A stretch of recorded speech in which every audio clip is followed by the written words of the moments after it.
Hey everybody, Dan here with some more content from the Content Mines.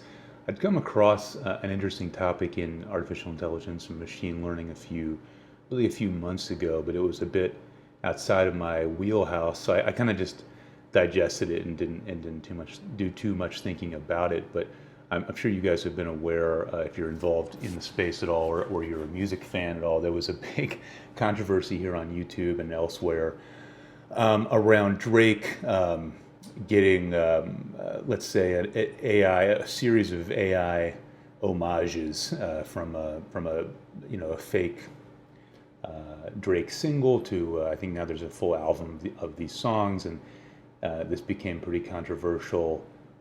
His record label came out against it. It's been taken down off of YouTube a few dozen times. I think the most recent upload I saw of it was still 4 or 5 million views. not not a huge Drake fan. Nothing against the guy. Just sort of outside of my wheelhouse in terms of really my expertise at all is not related to music in any way, and his music in particular isn't really my thing. But nothing against the guy. I think most of what I've heard he seems like a nice guy. Um, it was an interesting story though, because obviously this has a lot of ramifications. I think boring ramifications in the world of copyright law and intellectual property. But interesting, it raises interesting questions really around intellectual property from a sort of human perspective and from a philosophical perspective. So the first thing I actually wanted to do with this video was, I know you guys have some different interests than I do, and you're probably more versed in it in some ways than I am. I'm curious what your thoughts are around AI generated music in the style, an homage to Bob Dylan, right? There's a really good explanation out there for how large language models work. And it's the example it uses is sort of, write me a song in the style of Bob Dylan, something like that. Do you see that as an homage? Do you see it as a ripoff?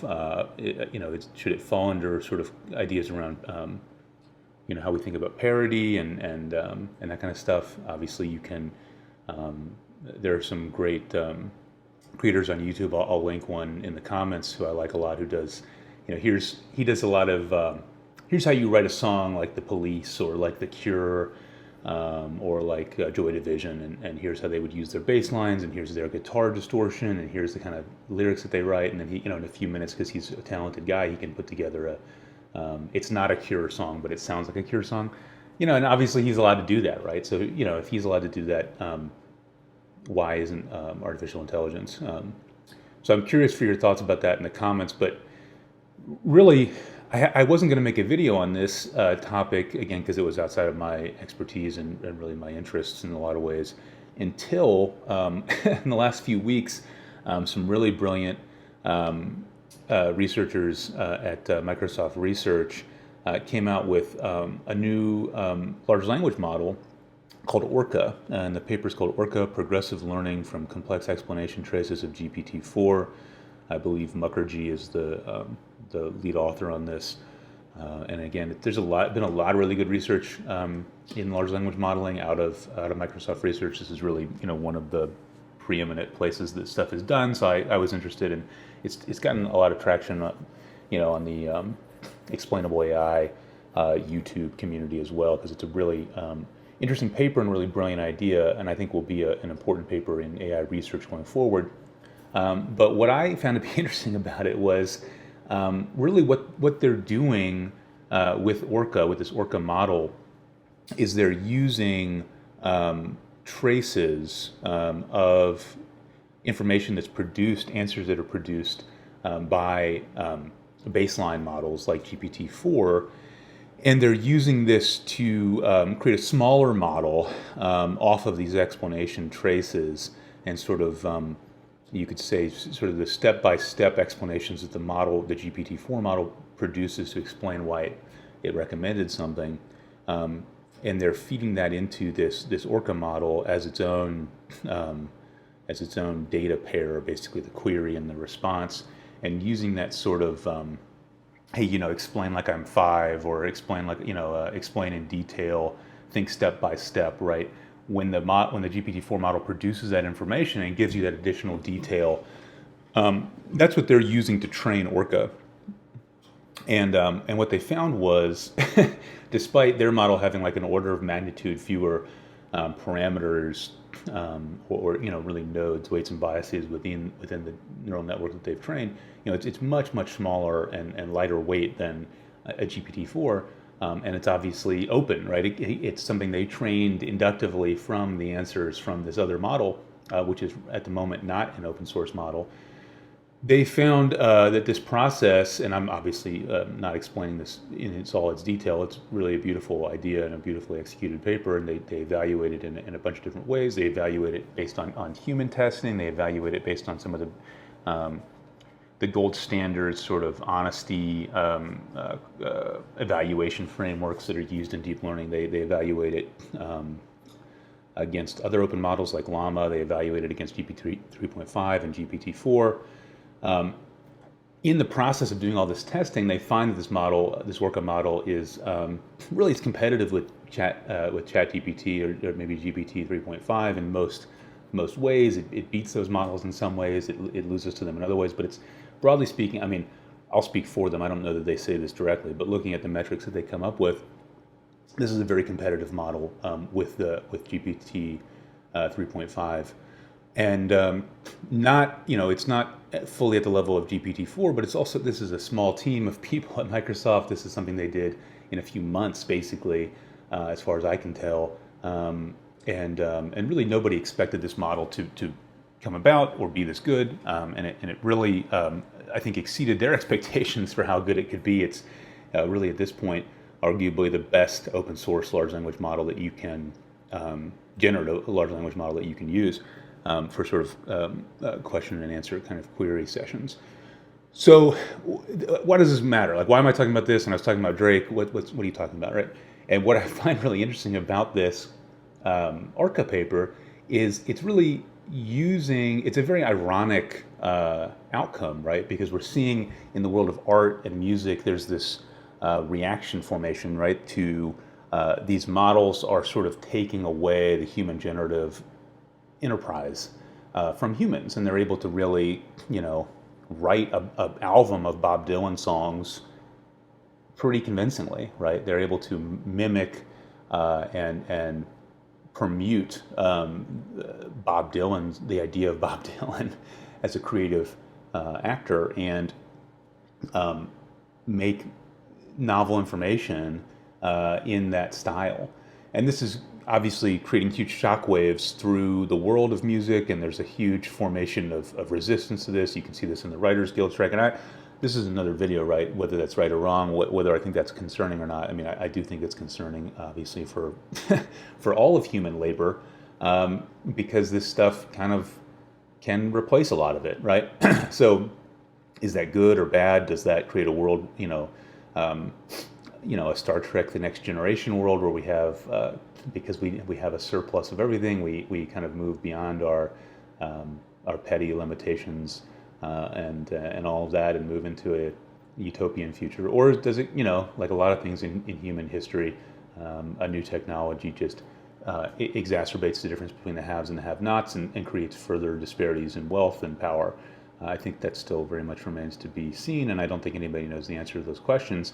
But what I find interesting really about Orca is I think it indicates at a deep level that same paradigm, right? That same inductive paradigm around, hey, we have all this data about what is Drake, right? We have this idea of Drake, we have this idea of Bob Dylan, and Bob Dylan fans are in shambles right now with this comparison of of Drake and Bob Dylan, but whatever.